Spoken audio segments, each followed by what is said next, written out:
Even when you feel low, you can still go. Even when you feel slow, you can still go. Even when there's no hope, you can still go. I never answer to no, man, I still go. Go, go, go, go, go, go, go, go, go, go, go, go, yo, go, go, go. Hustle hard, hustle every single day. I'll be making moves till I'm buried in my grave. To the system, I don't wanna be a slave. I've been doing shit my way, or the highway, and in the driveway. Capítulo 44. El brunch 1. Ren y Nora habían reservado el salón de baile Odette Swan para su brunch y habían logrado convencer a los equipos de Mai y Arslan para que les ayudaran con la preparación. Una vez colocadas todas las mesas y sillas, los chicos de BRNZ se apostaron en las entradas para ser de porteros, mientras que los chicos del equipo ABRN se movían por la cocina contigua ayudando a Ren a preparar tortitas, huevos revueltos y otros alimentos como donuts y pasteles. Rees se movía ágilmente por el lugar en su aerodeslizador, haciendo de camarera y llevando platos llenos de comida desde la cocina hasta la mesa del buffet. Nora, con un gran gesto de sus brazos, condujo a casi todos al salón de baile y exclamó: "Los rezagados llegarán cuando lleguen, vamos a comer".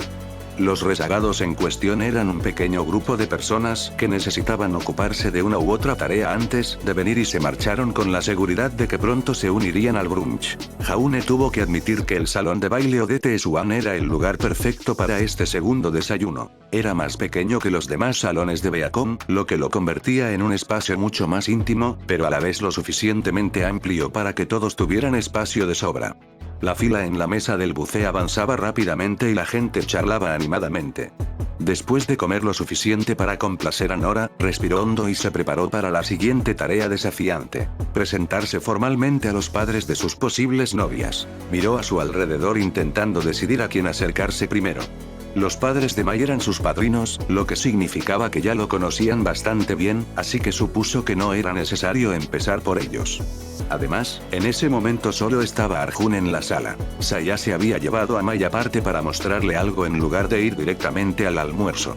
Eso significaba que Jaune iba a empezar por otro lado, pero ¿con quién? Pirra era su compañera y Ruby su mejor amiga, así que empezar con una de ellas parecía lo más natural. El padre de Ruby también era el padre de Yan, así que empezar con el señor Xiaolong le permitiría presentar a los padres de dos de sus posibles novias a la vez. El señor Xiaolong tampoco era un completo desconocido. De hecho, lo había conocido cuando tenía unos 3 años, y el equipo del hombre había participado en más de una de las historias de sus padres sobre sus días como cazadores, así que tenía sentido empezar con él. Jaune se levantó de su asiento y dio un par de pasos decididos hacia el espacio entre las mesas antes de detenerse al darse cuenta de algo. Sería un favoritismo empezar con su mejor amiga. No quería dar esa impresión a nadie, así que ¿cómo podía hacerlo sin enviar señales equivocadas? Jaune se quedó allí sumido en sus pensamientos, hasta que alguien más se le acercó primero y resolvió su dilema. Ejem. Hola, Jaune, dijo Blake, de pie frente a sus padres, con su padre a su derecha y su madre a su izquierda. Una sonrisa increíblemente nerviosa dominaba el rostro de la chica gato mientras comenzaba sus presentaciones formales, nervios que se reflejaban en sus gestos. Este es mi padre, Gira, dijo Blake señalando a su madre. Y esta es mi madre, Kali, dijo señalando a su padre. Mamá, papá, dijo, asintiendo con la cabeza en dirección al padre equivocado mientras se dirigía a ellos. Este es Jaune Ark, el padre de mis hijos. Gira y Kali intercambiaron una mirada divertida a espaldas de su hija, una mirada que amenazaba con transformarse en risa. Jaune simplemente sintió alivio al saber que alguien más estaba tan nervioso como él. Es un placer conocerle, señor, dijo Jaune, extendiendo la mano a Gira, quien la estrechó con gusto, lo que hizo que Bake se diera cuenta de que su padre había estado a su derecha todo este tiempo. Gira señaló a su padre. Kali señaló a su madre. Oh, Dios mío. Se cubrió el rostro con las manos. Tranquila, Blake, Kali se acercó y abrazó a su hija de lado. Esto no va a ser como la primera vez que trajiste un chico a casa. Ni la segunda. Ni la tercera. Tu gusto por los chicos ha mejorado muchísimo. Sí, asintió Gira mientras ponía una mano sobre el hombro de Blake. Y además, los gemelos fueron educados correctamente, lo que disipa el 95% de las preocupaciones que normalmente tendríamos sobre un pretendiente tuyo. ¿Qué tengo que hacer por el otro 5%? Se preguntó Jaune. ¿Te pareces en algo a Adam Taurus?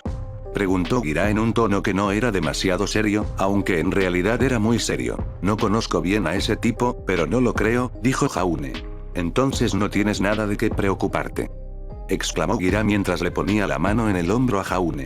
Solo necesitamos pasar un tiempo juntos y estoy seguro de que cualquier inquietud que tengas se resolverá a medida que nos conozcamos mejor. Y puesto que eres un pretendiente, aprobamos las tradiciones de menagerie, que dictan que debemos mostrar nuestra aprobación con un regalo, explicó Kali con una sonrisa mientras sacaba un libro de detrás de su espalda y se lo entregaba a Jaune. Jaune examinó el libro mientras lo hojeaba entre sus manos.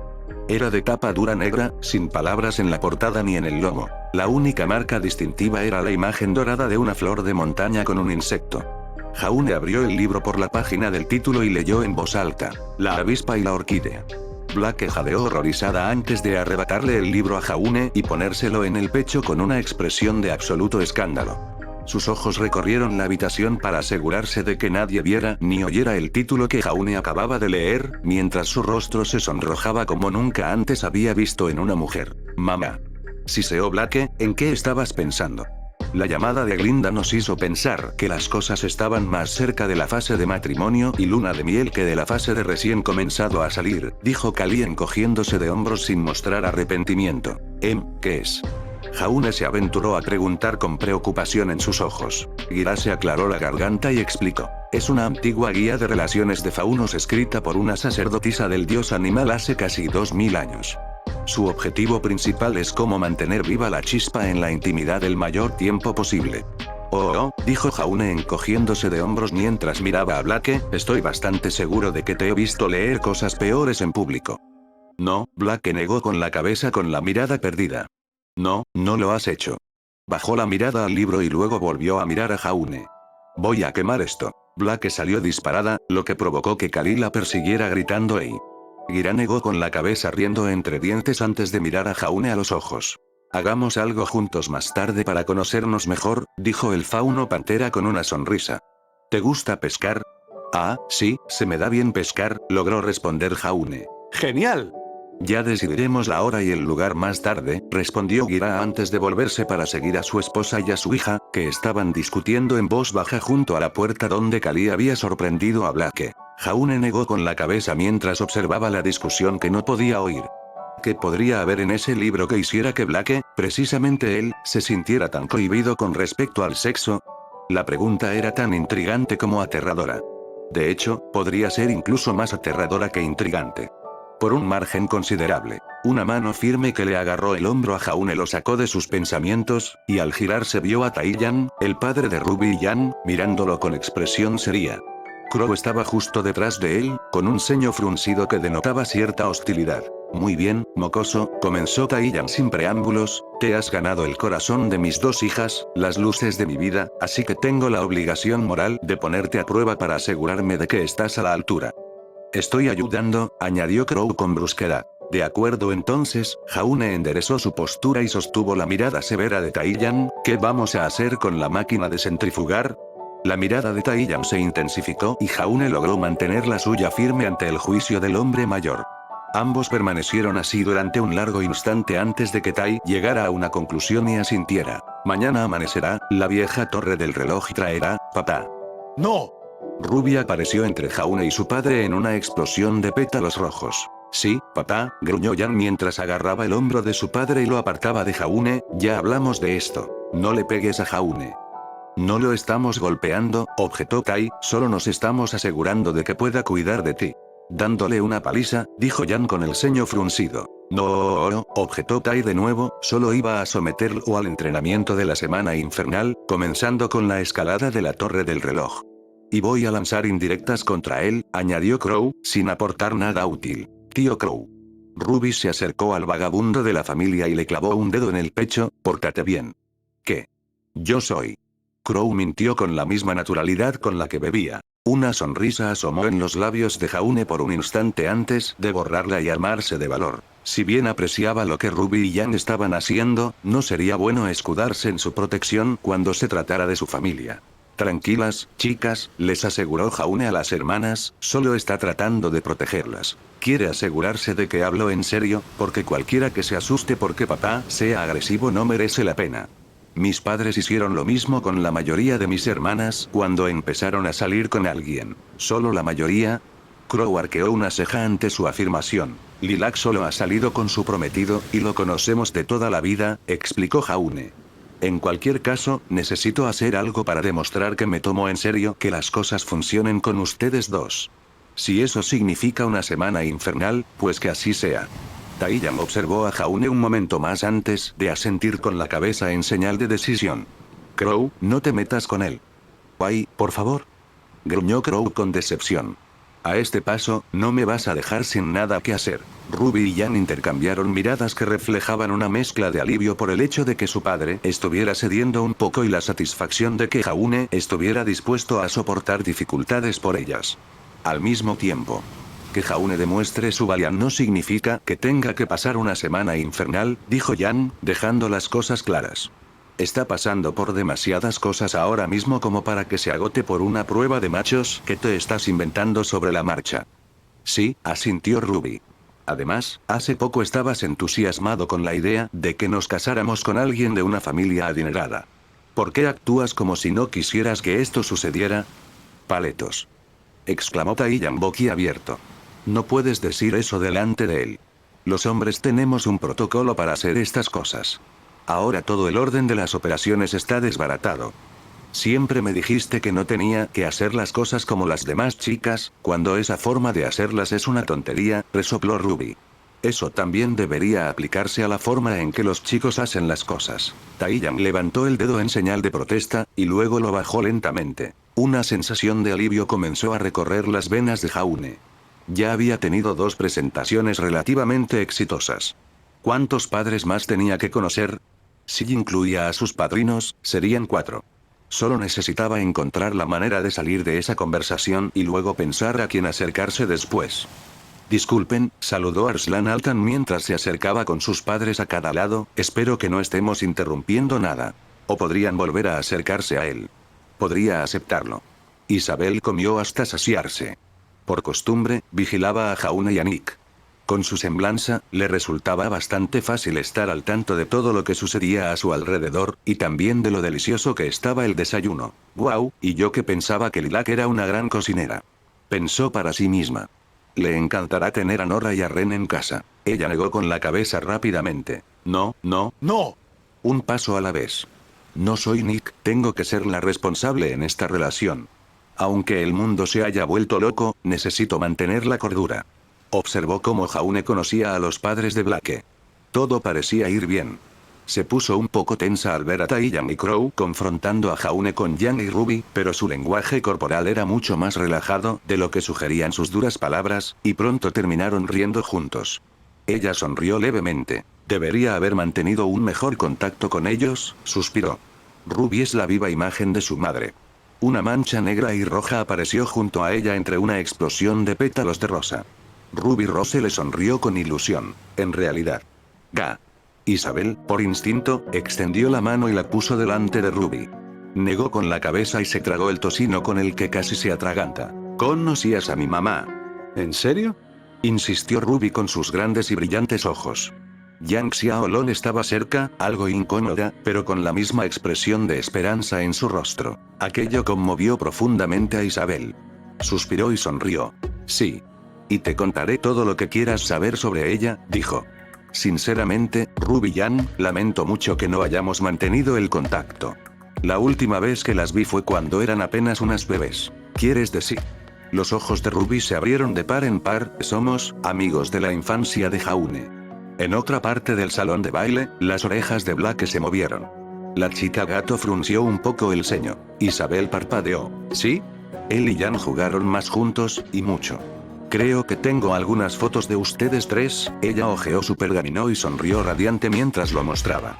Ruby y Yan se quedaron boquiabiertas al verse de niñas pequeñas junto a un Jaune pequeño. Todos en pijamas enterizos. Jaune con un pijama enterizo de conejo azul. Seguro que le encantaba ese mono, ¿eh? Ruby se rió entre dientes. Oh, por supuesto, rió Isabel, aunque creo que a las chicas les gustaba mucho más vestirlo con eso. Jejeje, supongo que por eso siempre saltaba a todas partes, se burló Yan. Isabel hizo una mueca. Tú también haces juegos de palabras tan malos como Summer y Tai, gimió la matriarca de Ark. Los ojos de Jan brillaban, en realidad. Emerald, sentada cerca, frunció un poco el ceño. Se sentía algo aislada sin familia con quien compartir momentos, salvo Amethyst. Se había escapado para hablar de algunas cosas con Petra. Como si lo presintiera, Isabel sonrió radiante y levantó su pergamino. ¿Te gustaría ver más fotos de Jaune de bebé?, preguntó ella. Tengo cientos. Los labios de Emerald se curvaron en una sonrisa. Una sonrisa a la que Ruby y Jan contribuyeron con la suya. Glinda Godwich se cernía en segundo plano con cierto interés. Isabel puso los ojos en blanco. Tú también puedes mirar, Glinda. No tenía curiosidad, pero miraré si es necesario, suspiró Glinda, con expresión de profunda frustración. Emerald sonrió. Tal vez podría acostumbrarme a esto, pensó. Arjun se yergue imponente ante los tres miembros masculinos del equipo BRNZ. Browns, Roy y Nolan, por su parte, intentaron mostrarse fríos y no mostrar temor. El rey Pandavan los había acorralado cerca de la entrada del salón de baile. Su mirada los atravesaba como si fueran flechas si no lograban impresionarlo. Entonces, ¿eres el padre de Mai?, comenzó Browns. Un instante. La mirada de Arjun se volvió aún más intimidante. Nolan y Roy comenzaron a rezar para que su muerte no fuera demasiado horrible. Sí, afirmó Arjun. Genial, dijo Browns asintiendo, No sabía que era una princesa. Sí, me imagino que no, afirmó Arjun con voz firme como el acero. Roy tragó saliva y, siendo el más listo de los tres, lo cual no era decir mucho, comenzó a hablar rápidamente. Además, dijo Roy, quiero que sepan que la vemos como nuestra hermana. Nuestra hermana mayor. Mamá. Ella nos lava la ropa y nos cocina. También nos cose la ropa. Es realmente buena en eso. Los ojos de Arjun brillaban con aura. Roy inmediatamente reflexionó sobre lo que había dicho y abrió mucho los ojos. No es que la hayamos convertido en nuestra esclava ni nada por el estilo. Es que es muy buena en eso. ¿Sí?, insistió Nolan, como una princesa Whitney. Nunca hablaba con los animales ni nada de eso, pero era súper amable y servicial. Además, nunca la tocamos, declaró Browns con su habitual franqueza.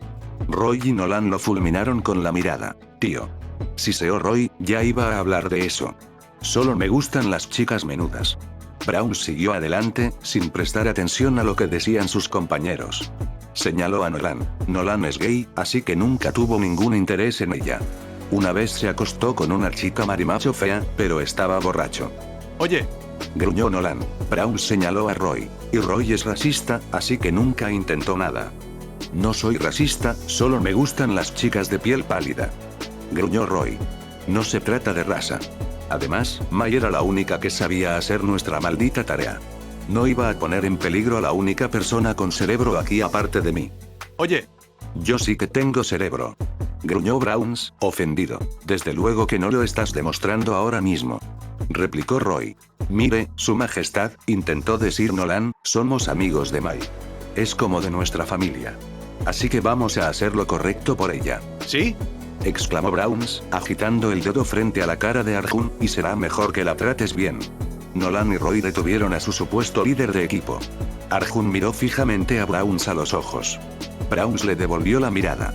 ¿Qué te hace pensar que no lo haré?, preguntó Arjun con tono amenazador. Es nuestra compañera de equipo y amiga. Estamos intentando emparejarla con Ark, declaró Browns, mientras Nolan y Roy intentaban taparle la boca. Así que no la van a raptar y convertirla en algo que no es. Es Mai. No una princesa estirada en un castillo. Así que si no la tratan bien, vamos a tener un maldito problema. ¿Me entienden? Le agitó el dedo en la cara a Arjun, a pesar de los esfuerzos de Nolan y Roy por contenerlo. La mirada de Arjun se intensificó. Incluso Brown se estremeció y se preguntó si tal vez había cometido un error. Antes de que Arjun les sonriera a los tres chicos. Me alegra que los tuviera como amigos, dijo Arjun asintiendo. ¿Estarían dispuestos a seguir luchando a su lado? Claro que sí. Brown agitó el puño. Hasta la muerte, añadió Nolan.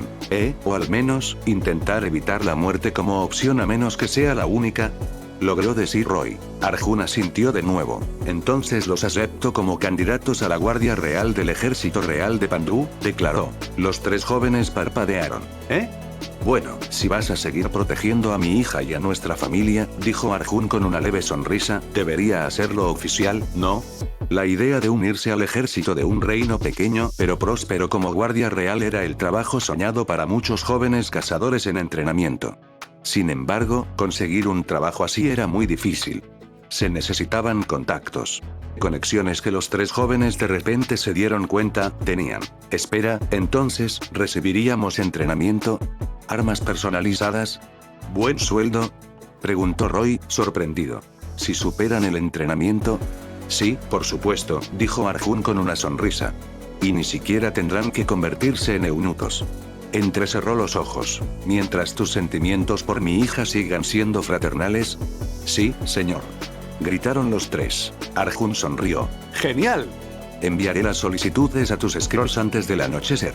Un placer volver a verte. Arjun se marchó, guiado por su instinto político natural, para codearse y charlar con los demás en el almuerzo. Browns, Roy y Nolan se sonrieron entre sí. Hombre, guardias reales. Esto va a ser genial. ¿Sí? Asintió Nolan. Realmente tenemos que agradecerle a Mai por ser una princesa secreta, dijo Browns con entusiasmo. Estoy seguro de que ella también está contenta, dijo Roy con expresión inexpresiva. Además, Browns parpadeó, ¿qué es un eunuco? La forma en que se pusieron tensos me hizo pensar que era algo malo. ¿Qué tan malo es? Roy y Nolan se estremecieron. Nolan le dio una palmada en el hombro a Browns. Confía en mí. No quieres saberlo. Es un placer conocerte, Jaune Ark. Soy Logos Altan y esta es mi esposa, Barsara, dijo el patriarca Altan, extendiendo su brazo derecho para estrechar la mano con una sonrisa en el rostro. El placer es mío, Jaune aceptó el apretón de manos del hombre mayor y notó que tenía un agarre muy firme. Esto planteó la pregunta. ¿Desbloquean las auras de los especialistas en acrobacias? Jaune casi se estremeció ante la pregunta que se le había escapado de la boca. Se sentía tonto. El trabajo de especialista era increíblemente peligroso, así que, por supuesto, los especialistas y las especialistas tendrían sus auras desbloqueadas. Sugerir lo contrario sería... Sí, pero solo después de alcanzar cierto nivel de certificación, explicó Logos al finalizar el apretón de manos, sin encontrar para nada tonta la pregunta de Jaune y, al mismo tiempo, desmintiendo el motivo por el que Jaune la consideraba tonta. Si bien el gremio de efectos prácticos está dirigido por personas que pueden desbloquear el aura de todos sus aspirantes a especialistas y de cualquier actor dispuesto a realizar sus propias acrobacias, no lo hacen, porque aprendieron hace mucho tiempo que muchos productores y directores escatiman en seguridad en el set si todos tienen auras funcionales. Eso es un poco triste, dijo Jaune frunciendo el ceño ante esa explicación. Hay un viejo dicho sobre las leyes y las salchichas, intervino Barsara. Para respetarlas, hay que tener muy poca idea de cómo se elaboran. Muchas producciones cinematográficas son iguales. Por cada producción que hace todo bien y de forma legal, hay otras tantas, si no más, que hacen sus películas como si estuvieran haciendo salchichas. La actriz retirada se encogió de hombros antes de sonreírle a Jaune. Me sorprende un poco que reconocieras a mi marido lo suficiente como para comentar sobre su carrera como doble de acción. La mayoría de la gente supone que me ligué a un bombón cualquiera sin ninguna relación con la industria. Bueno, una de mis películas favoritas de la infancia era Street Niggas, admitió Jaune con cierta timidez. Ah, asintió Barsara con una sonrisa, el mini documental sobre justas en motocicleta que venía incluido en los extras. Fue una semana de rodaje estupenda, recordó Logos con una amplia sonrisa, todos en el set se lo pasaron de maravilla. Me hubiera encantado estar allí para ver cómo lo filmaban en persona, fue una de las cosas más geniales que he visto nunca. Jaune chasqueó los dedos emocionado al recordar algo. De hecho, conseguí un póster de Street Niggas la semana pasada. ¿Te importaría firmármelo? Me encantaría. Rió Logos con un murmullo grave. No todos los días alguien me pide mi firma antes que la de mi esposa. Ah, claro, dijo Jaune frotándose el cuello con timidez mientras dirigía su mirada a Barsara, un par de mis hermanas podrían matarme si no consigo tu firma en algo. Estoy segura de que podemos llegar a un acuerdo, los ojos de Barsara brillaron antes de darle un codazo a su hija. ¿Qué te parece, pequeña leona? ¿Un intercambio? Preguntó Jaune mirando a Arslan. Bien, comenzó la monja de piel morena, sonrojándose ligeramente, tu padre y su mentor son dos de los paladines más destacados que la iglesia ha tenido en los últimos 50 años. Algunas de las misiones más notables de tu padre han estado circulando sin cesar por el templo, y estoy bastante segura de que una editorial en Aelia Parabel todavía le paga regalías a tu padre por publicar libros infantiles basados en sus hazañas. Jaune recordaba una colección de libros infantiles en el estante superior del despacho de su madre, protagonizados por un cazador rubio. No recordaba que ella se los hubiera leído nunca, pues durante aquellos años de enfermedad en su infancia, ella ya intentaba alejarlo de una vida aventurera, y él simplemente había supuesto que los libros eran regalos de los que su madre no se había podido deshacer, que la familia había recibido por el parecido del cazador rubio con su padre. Ahora que sabía que no era solo un parecido, su curiosidad por esos libros crecía. El rubor de Arslan se intensificó al admitir lo siguiente: leí esos libros cuando era niña. Ayer, cuando nos dijiste que tu padrino era Arjuns Arcaras, me quedé un poco desconcertada porque eso confirmó que tu padre era en realidad el Nicolás Ark del que leía de pequeña, y no alguien con un nombre casualmente similar. Ark es uno de los apellidos más comunes en Valen y que es un nombre bastante popular, admitió Jaune. Así que entiendo por qué no sacaste conclusiones precipitadas antes. Jaune, Arslan lo miró fijamente a los ojos, intensificando su mirada con cada palabra. Tu padre fue uno de mis héroes de la infancia, a la altura del caballero oxidado y el león sabio, solo que él era mejor porque era una persona real y no parte de un cuento de hadas. Arslan extendió la mano y tomó la más cercana de Jaune mientras continuaba con la expresión más seria en su rostro. Jaune, te juro que no permitiré que esto influya en cómo te veo a medida que nos conocemos, y que siempre te veré como un hombre independiente de quienes sean tus padres. Quiero conocerte por quien eres. Jaune quedó algo desconcertado por la intensidad de la declaración de Arslan. El problema que describía era de esos que Jaune ni siquiera se había dado cuenta de que podía tener. Su mente se resistía a aceptar que era un problema propio de hijos de familias ricas y famosas. Darse cuenta de que, desde su perspectiva, él era hijo de una celebridad le pareció surrealista en todos los sentidos. Y no de cualquier celebridad, sino del hijo de su héroe de la infancia. Que ella reconociera un problema potencial que ni siquiera se le había pasado por la cabeza, mientras hacía todo lo posible por atajarlo de raíz de la forma más rápida y eficaz posible, le resultó extrañamente conmovedor y lo desestabilizó un poco. Este era el tipo de barrera que había cruzado accidentalmente con Pirra y que había estado intentando cruzar sin éxito con Weiss antes de los sucesos de ayer, y ahora estaba viendo a Arslan intentando cruzar esa barrera para llegar hasta él antes incluso de darse cuenta de que tenía esa barrera con ella. ¡Qué mundo! Arslan, gracias. Jaune le dedicó una leve sonrisa que esperaba que transmitiera la calidez que sentía. No sabía que necesitaba oír eso, pero creo que sí. Fue una verdadera lástima que un malentendido impidiera que Arslan y Pirra se convirtieran en amigos de verdad hasta ayer. Jaune podía imaginarse fácilmente a la pelirroja espartana mucho más segura de sí misma gracias a la influencia de la monja de piel morena. ¿Qué tan diferente habría sido su compañera si hubiera tenido un verdadero amigo antes que él? ¿Habría sido más directa con sus sentimientos? ¿Habrían podido conectar más fácilmente?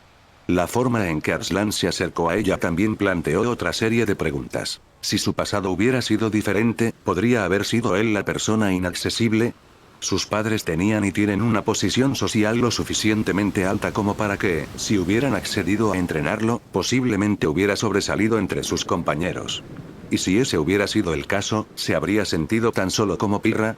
De ser así, ¿alguien habría sabido cómo acercarse a él como lo hacía Arslan ahora? La monja guerrera le había dado mucho en qué pensar. Se preguntó qué más le haría pensar mientras hablaban. Bien, suspiró Arslan aliviada antes de empezar a divagar. Solo quería dejarlo claro antes de hacer algo vergonzoso como comportarme como una fanática de tu padre. He estado cerca de suficientes dramas de la alta sociedad como para saber que eso podría dar una impresión equivocada, así que pensé, ¿qué demonios están haciendo? Jaune se giró para ver qué veía Arslan antes de que una risa escapara de sus labios. Están preparando el escenario, explicó Jaune mientras llevaba a la monja guerrera a la mesa donde estaban sentados sus padres. O mejor dicho, su madre estaba sentada.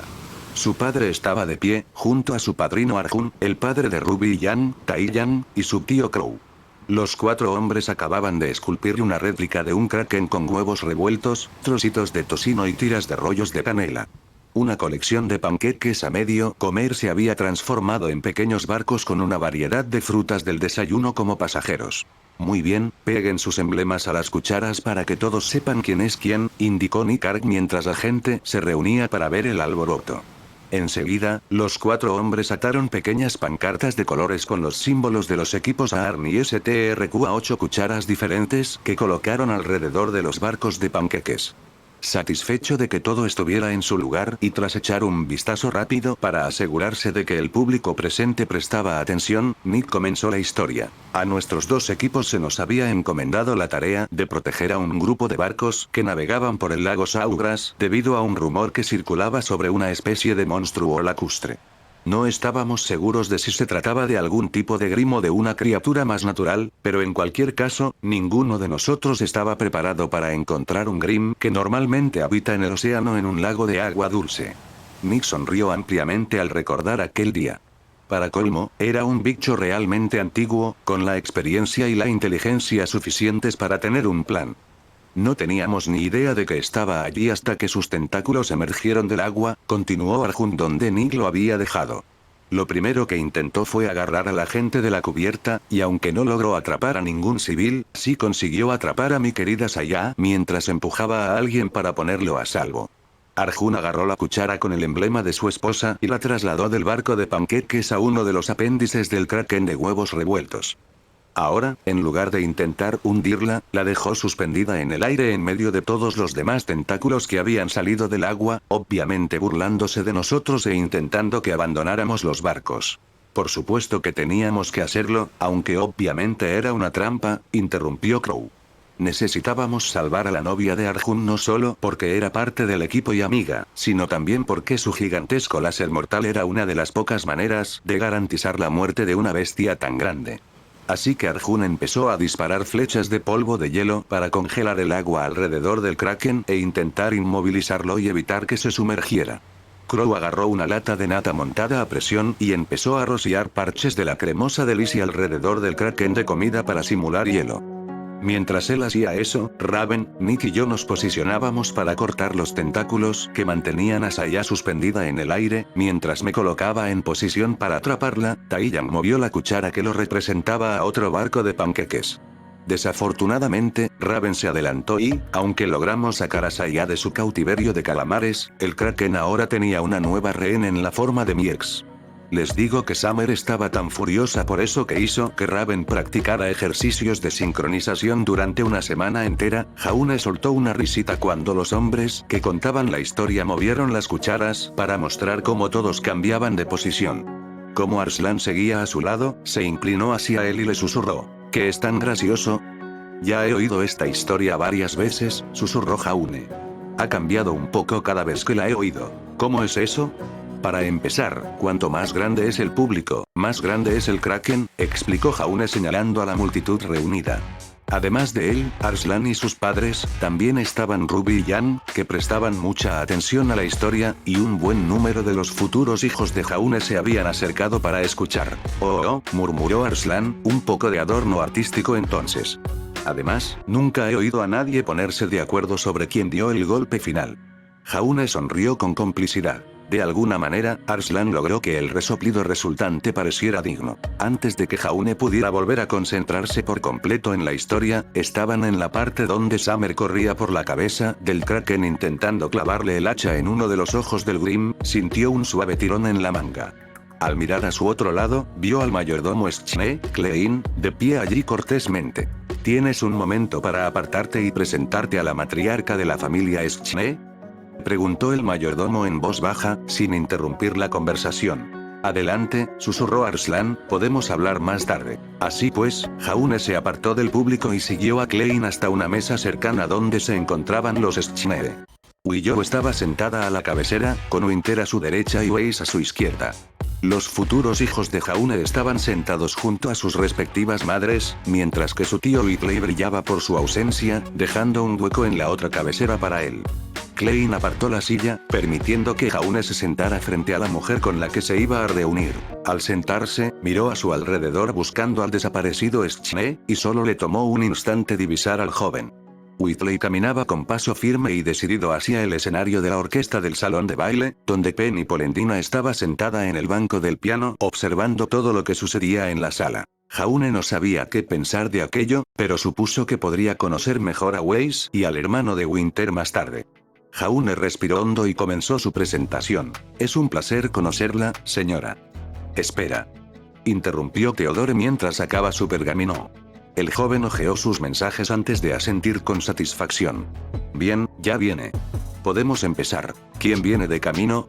Winter frunció el ceño ante las payasadas de su hijo. Lo sabrás cuando llegue, dijo Theodore encogiéndose de hombros. Winter se pellizcó el puente de la nariz y suspiró. Capítulo 45. El Brunch 2. De todas las personas que Jaune esperaba ver, el comandante supremo de las Fuerzas Armadas de Atlas era la última que imaginaba. Sin embargo, allí estaba el mismísimo general James Ironwood, erguido y orgulloso, acercándose a la mesa. Le dirigió a Jaune una mirada bastante neutral, que en un hombre menos severo podría haber sido el equivalente a una sonrisa. Señor Ark. Es un placer conocerle, dijo Ironwood, extendiendo la mano. Jaune se puso de pie y la estrechó, sin inmutarse por la fuerza con la que Ironwood la sostenía. Mantuvo la mirada fija en la del hombre mayor y no mostró ninguna tensión. Ironwood finalmente la soltó, como si hubiera terminado de evaluar a Jaune por el momento. Tomó el asiento que Theodore le ofreció sin ceremonias. Jaune se sentó con él. Parece que todo Remnant tiene una gran deuda con usted y sus hijos, afirmó. Jaune negó con la cabeza. En realidad no he hecho nada. Todavía no, afirmó Ironwood, pero su hijo probablemente evitó una catástrofe. Una que ocurre en todas estas líneas temporales. Theodore se encogió de hombros, mientras Winter lo miraba con orgullo. Jaune le devolvió la mirada, y Theodore le sonrió levemente. Solo cumplo con mi deber, señor, dijo con un tono mucho más respetuoso que el que había usado con Jaune, Winter o sus hermanos. Ironwood asintió. Sin embargo, dijo, aún quedan amenazas mayores que afrontar. Usted y su familia serán fundamentales, señor Ark. Solo quiero que sepa que cuenta con todo mi apoyo. Bueno, gracias señor, dijo Jaune, algo desconcertado. Willow se aclaró la garganta e Ironwood lo miró con expresión de disculpa. Ah. Perdóname, Willow. No quería interrumpir una reunión familiar, ambos tenemos hermanos que llevan su nombre, señor, logró decir Nicholas, con un aire algo nervioso pero esforzándose por continuar. Usted también es de nuestra familia. ¿Lo soy? Preguntó Ironwood, con un tono casi complacido. Theodore asintió, con la mirada muy decidida. Sí, señor. Así seguirá siendo, dijo con firmeza. Ironwood miró fijamente a los ojos del joven. La comprensión se reflejó en su rostro y asintió con gravedad. ¿Cumplí con mi deber hasta el final? Preguntó en voz baja. Winter lo miró horrorizado. Señor, tal vez no debería. Sí, señor, dijo Theodore con firmeza, a pesar del leve ceño fruncido de Winter. Mi cronograma también, añadió Nicholas. Ironwood los miró a ambos y asintió. Entonces basta, afirmó. Necesitaré más detalles para fines de inteligencia, pero eso será después. Ya le he quitado bastante tiempo a Willow. Él asintió en señal de disculpa a Willow. Ella sonrió levemente y asintió también, antes de dirigir su mirada hacia Jaune. Él se enderezó. Es un placer conocerla, señora Schneer. Por parte de Jaune, muchos pensamientos le rondaban la cabeza. Primero, que tanto Winter como Weiss claramente habían heredado su belleza de ella. Segundo, que su sola presencia era intimidante. Ella también lo estaba analizando, para medirlo. La miró a los ojos y se mantuvo firme, tal como le había enseñado su padre. Era como una silenciosa batalla de voluntades entre ellos. La mirada de Willow se sentía como una daga helada que intentaba atravesarlo. Se mantuvo firme y le devolvió la mirada, esforzándose por mantener la calma. Entonces sonrió, como el sol que sale sobre una gélida mañana de invierno. Conocí muy bien a tu padre en mi juventud, Jaune, dijo Willow en voz baja. Me alegra ver que te pareces a él. Es un buen hombre. Jaune asintió lentamente. Sí, lo es, asintió. Willow suspiró con nostalgia. Sea cual sea el resultado, ¿me prometes que cuidarás bien de mis hijas? Dijo Willow. Los corazones pueden ser muy frágiles. No quiero que sufran como yo sufrí. Willow lo miró fijamente, con expresión profesional. ¿Puedes prometer que protegerás sus corazones? ¿Que nunca los abandonarás en sus momentos de necesidad ni los maltratarás? Jamás lo haría. Insistió Weiss. Sus miradas se cruzaron y Weiss se sonrojó intensamente. Vaya, ella nunca había hablado así de mí, pensó Jaune. Él también se sonrojó. Miró a Winter, quien le dedicó una pequeña sonrisa alentadora. Volvió a dirigir su mirada hacia Weiyou y plasmó todos sus verdaderos sentimientos en sus siguientes palabras. Prefiero morir antes que abandonar a cualquiera de ellos. Winter estaba sonrojada como nunca. Un sonrojo que igualaba al de Weiss. Algunas otras chicas en el salón también se sonrojaron, aunque Jaune no se dio cuenta. La propia Weiyou se sonrojó un poco ante la intensidad de sus palabras, luego sonrió y asintió. Eso es todo lo que puedo pedir, dijo ella con calidez. Sus ojos se dirigieron hacia detrás de Jaune. Él miró por encima del hombro. Su padre discutía acaloradamente con Taiyang frente a su gran maqueta del Kraken. Te digo que tenía 10 tentáculos. Por eso se llaman 10. Taiyang se burló. Eran las 8. Eran las 8 cuando les corté el paso a 2 de ellos. Replicó Nick. Weiyou suspiró con nostalgia. Luego le dedicó una sonrisa radiante a Jaune. Además, ya que estás involucrado con más de una mujer, quiero decir, tartamudeó Jaune, intentando encontrar las palabras adecuadas, pero no le salían. Weiyou continuó como si él no hubiera dicho nada. ¿Sería mucho pedir que intercedieras por mí ante tus padres? Madre. Weiss y Winter exclamaron, escandalizadas. Abuela. Gimieron Nicholas y Theodore. ¿Más té? Preguntó Klein, tan imperturbable como siempre. Whitley se acercó directamente a Penny. La androide de cabello naranja escudriñaba serenamente el lugar con sus ojos verde eléctrico, con una suave sonrisa en el rostro. Un color apropiado, verde eléctrico, pensó Whitley para sí mismo. Se aclaró la garganta. Penny lo miró fijamente, con la misma sonrisa inmutable. Hola, Whitley Schnee. Es un placer conocerte. Espero que podamos ser amigos. Yo también, tartamudeó Whitley. Suave, pensó con sarcasmo entre las palmas sudorosas y los latidos acelerados de su corazón. ¿Tú eres? Sí, amiga Whitley. Preguntó Penny con dulzura, sin que su sonrisa cambiara ni un ápice. ¿Qué sistema de procesador utiliza? Espetó Whitley. Idiota. ¿Por qué hiciste eso? Exigió su cerebro. Penny asintió. Utilizo una versión modificada del sistema de programación Unimatrix Atlas WOS 4.5, aunque gracias a mi sistema de núcleo de datos adaptativo estoy reescribiendo y modificando exponencialmente el software para dar cabida al aumento de datos que puedo procesar, recopilar, sintetizar y a partir de los cuales puedo crear abstracciones. Hizo una pausa y luego se sonrojó de una manera muy bonita. Eso mismo diría yo si fuera una ginoide. De hecho, soy una chica humana normal, y esto es una broma. Hito. ¿Te ha parecido gracioso? Maldita sea, qué lindo, pensó Whitley. Oh sí. Ja ja ja ja. Ja ja ja ja. Whitley rió con nerviosismo. Penny se unió a la risa 2 segundos después. Fue entonces cuando Ruby Rose se acercó. Sonrió con incomodidad. Entonces, ¿por qué nos reímos? Preguntó. A mi amiga Whitley le pareció divertidísimo mi comentario sobre mi sistema operativo. Dijo Penny alegremente. Supongo que se basó en el hecho de que soy una chica normal y corriente, y por lo tanto no debería tener un sistema operativo. ¿No es gracioso? Pero tú eres una ginoide, Penny, dijo Ruby en voz baja. Frunció el ceño a Whitley.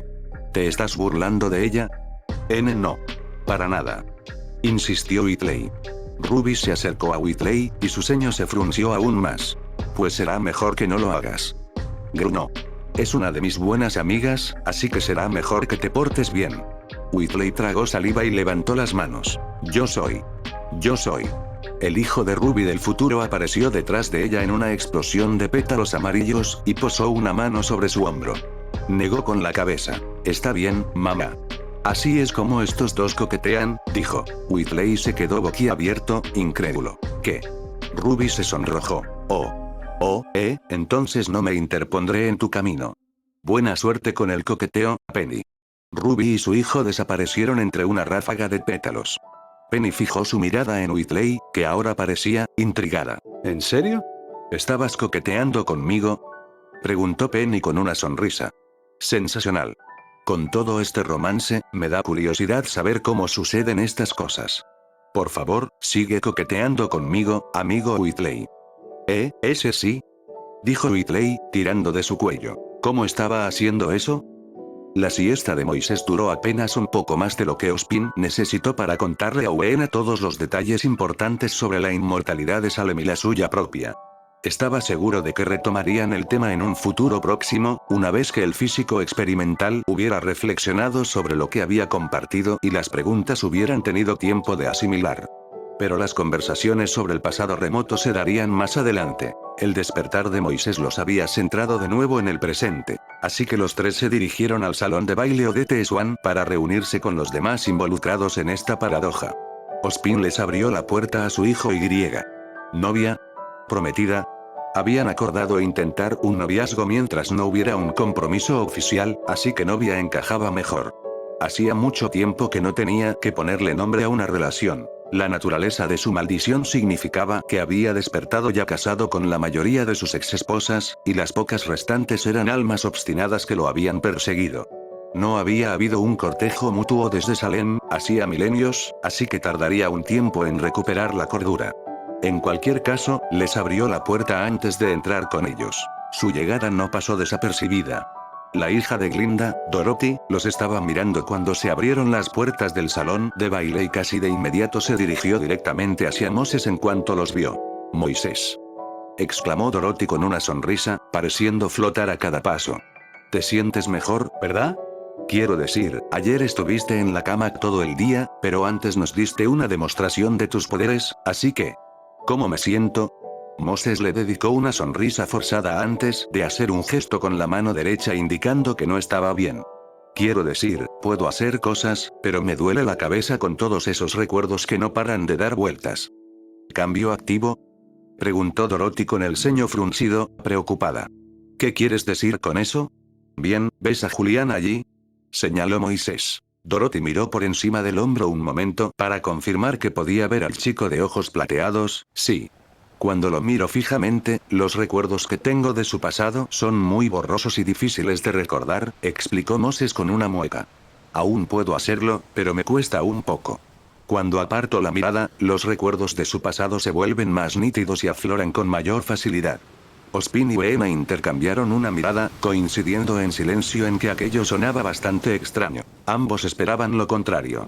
Weena sacó discretamente su pergamino y tomó nota de la rareza. Espera, Dorothy comenzó a retorcerse las manos, con los ojos muy abiertos como alguien que observa un accidente automovilístico en curso. Eso significa que, estando yo aquí hablando contigo, ¿recuerdas nuestra línea de tiempo? Lo siento, se disculpó Moisés haciendo una mueca, todo es una imagen borrosa e indistinta. Oh. Por un instante, Dorothy se desplomó como una niña a la que le acaban de decir que la Navidad se ha cancelado este año y que no recibirán regalos. Luego se recompuso, enderezando los hombros con una expresión de absoluta determinación en el rostro. Moisés, quiero dejarte algo absolutamente claro. De acuerdo, admitió Moses, pero una expresión de confusión apareció en su rostro cuando la mano izquierda de Dorothy se posó sobre su hombro. Espera, ¿qué? Sus palabras se ahogaron cuando la mano derecha de ella le acarició la barbilla antes de que su cabeza se inclinara hacia adelante y sus labios se unieran a los de él. El contacto duró apenas unos segundos, pero Dorothy hizo todo lo posible por transmitirle hasta la última gota de sus sentimientos. Muak, dijo Dorothy, apartándose con un brillo pícaro en los ojos. Espero que eso haya aclarado algunas cosas. Ubadawa, logró decir Moisés. Eres mi novio, llevamos saliendo 6 meses y la cosa se está poniendo bastante seria, aclaró Dorothy con una leve sonrisa. ¿De verdad? Preguntó Weena con una ceja arqueada. Dr. Nebohitfel. Chilló Dorothy mientras sus ojos se abrían de repente, como si no se hubiera dado cuenta de que los padres de Moses habían estado allí parados todo el tiempo. Parece que tenemos que tener una larga y agradable conversación, jovencita, dijo Ospin riendo con un toque de picardía en la voz. Mientras Dorothy tartamudeaba nerviosa y el cerebro de Moses se reiniciaba, Ospin vio a August levantarse de donde estaba sentado. El más alto de los hijos de Jaune agarró el brazo de su abuelo Arjun y, con unas pocas palabras susurradas, apartó al arquero real de la dramatización de la casa del Kraken que acababa de concluir. Los dos se acercaron con paso decidido y una expresión que denotaba seriedad en sus rostros. Dr. Nebohitfel, ¿podemos contar con Ospin un momento? Preguntó August una vez que estuvieron cerca. Nuestro tema es la política de capas y peligros. ¿Puedes tomarlo prestado? Dijo Weena con un gesto de la mano. Yo estaré aprendiendo todo lo que pueda sobre esta joven mientras tú hablas de cosas sobre las que no tengo contexto para opinar. No seas demasiado duro con ella, dijo Ospin sonriendo mientras se alejaba. Es la hija de Glinda, así que Moses podría haber hecho algo peor. ¿La hija de Glinda? ¿Eh? En ese caso, sé exactamente por dónde empezar. Dorothy tragó saliva. Dejando a la joven a su suerte, Ozpin condujo a August y a Arjun a un rincón desocupado del salón de baile donde podrían tener una conversación lo suficientemente privada siempre y cuando mantuvieran la voz baja. ¿Qué necesitas decirme, August?, preguntó Ozpin en voz baja. Bueno, yo y el resto de los primogénitos tuvimos una pequeña reunión antes de ir a la iglesia, explicó August. Hablamos un poco sobre las posibles amenazas a las que debíamos prestar atención, y al hacerlo nos dimos cuenta de que a nadie se le ocurrió mencionarte que el profesor Lineart es un traidor. Lleva un tiempo trabajando con Salem. Ozpin dejó escapar un profundo suspiro mientras una oleada de decepción le inundaba el corazón y le empañaba el buen humor. Deseaba poder decir que estaba sorprendido, pero no podía. Esta falta de sorpresa no se debía a nada sospechoso por parte de Corazón de León. El viejo mago simplemente había sido traicionado por aliados y amigos cercanos tantas veces a lo largo de los siglos, que tal suceso no podía resultarle sorprendente, por muy inesperado que fuera. ¿Qué ha hecho Leonardo?, preguntó Ozpin mientras tamborileaba con los dedos en el mango de su bastón, cada pequeño golpe intensificando la potencia de la larga memoria con su frustración. Sé que no tienes motivos para mentir, pero aún necesito algo concreto para destituirlo de su cargo. ¿Por dónde empiezo?, murmuró August mientras se llevaba la mano a la barbilla. Tras un momento de reflexión, decidió por dónde empezar. Bien, desde un punto de vista completamente objetivo, lo más insidioso que ha estado haciendo es proporcionar a la mayoría de los estudiantes de Aven un entrenamiento deliberadamente deficiente. Luego, va un paso más allá asegurándose de que los equipos, que eran decentes a pesar de su mal entrenamiento, no puedan coordinarse eficazmente entre sí, y si un equipo logra prosperar a pesar de ello, se asegurará de que no reciban el apoyo que necesitan una vez que hayan aceptado una misión de alto riesgo. Básicamente, la tasa de desgaste de cazadores de Mistral, superior a la normal, es el resultado de sus maquinaciones. Ya veo, dijo Ozpin con el ceño fruncido, considerando la acusación de August. La tasa de bajas de los cazadores de Mistral había sido notablemente más alta que la de los otros reinos desde hacía tiempo, pero la situación era lo suficientemente compleja como para que no pareciera haber una causa directa. La idea de que Corazón de León fuera un traidor cambiaba drásticamente esas variables, y Ozpin estaba seguro de que si revisaba los datos nuevamente con esa idea en mente, podría encontrar suficiente correlación para inferir una relación de causalidad. Determinar el período en el que la tasa de bajas comenzó a aumentar también podría darle una idea general de cuando el hombre se convirtió en traidor, pero quizás August ya lo sabía. ¿Sabes cuánto tiempo lleva Leonardo siendo un traidor? Eso es algo que los historiadores aún debaten, explicó August con tono de disculpa. Él ayudó a los Kauravas a derrocar a mi bisabuelo, continuó Arjun, entrecerrando los ojos con expresión amenazante mientras su nieto, desplazado en el tiempo, seguía hablando. Sin embargo, la camarilla política que controlaba el gobierno central de Mistral en aquel entonces creía que lo mejor para sus intereses era que los Kauravas volvieran a gobernar Pandú, por lo que se argumenta que Leonardo no empezó a trabajar para Salem hasta más tarde. Algunos incluso piensan que fueron los Kauravas quienes lo presentaron a Salem en primer lugar. No sé cuál opción es peor, dijo Ozpin apretando los dientes, dejando entrever la amargura en su voz. Una significa que Salem lo convirtió en mago casi al comienzo de su mandato como director de Aven. La otra significa que traicionó el espíritu de su cargo por su propia voluntad. El viejo mago tamborileó con los dedos sobre la larga memoria con más fuerza. En cualquier caso, no me di cuenta de que algo andaba mal, y la gente a la que he protegido ha sufrido las consecuencias. ¿Quién es exactamente esta Salem de la que he oído hablar varias veces, y por qué Leonard recibiría órdenes de ella?, preguntó Arjun con una mirada tormentosa que presagiaba una violenta venganza. Entiendo que es una villana a la que Jaune y sus novias derrotan en el futuro, pero eso no me dice quién es ni por qué tendría alguna conexión con los Kauravas. Ah, claro, hay que contártelo de ella, dijo August con una mueca avergonzada, apartando la mirada de Ozpin para mirar a su abuelo. La Madre Oscura, respondió Ozpin a la pregunta del arquero real en lugar de dejarle la tarea al muchacho. Los ojos de Arjun se abrieron de par en par al reconocer ese nombre, y Ozpin continuó. Ese es el título que los Kauravas usan para referirse a ella. También ha recibido otros títulos que quizás reconozcas. La Reina Fantasma, la Dama de las Sombras, la Hechicera de Hueso, la Invocadora de la Muerte, la Novia de Ceniza, etc. Esos títulos pertenecen a las diosas veneradas por diferentes cultos que adoran a los Grimm, observó Arjun con el ceño fruncido. Así que esta Salem ha logrado convencer a estos cultos de que ella es su diosa. Técnicamente es correcto, señaló Ozpin antes de explicar, mientras tamborileaba suavemente con los dedos. Salem puede controlar a los Grimm igual que las diosas que veneran los cultos Grimm. Además, posee otros poderes esotéricos tan vastos y abrumadores que cualquiera que no haya conocido a un dios real podría pensar que ella lo es. Por si fuera poco, es inmortal y ha vivido desde antes de la gran fragmentación lunar, orquestando el colapso de más de una civilización desde las sombras.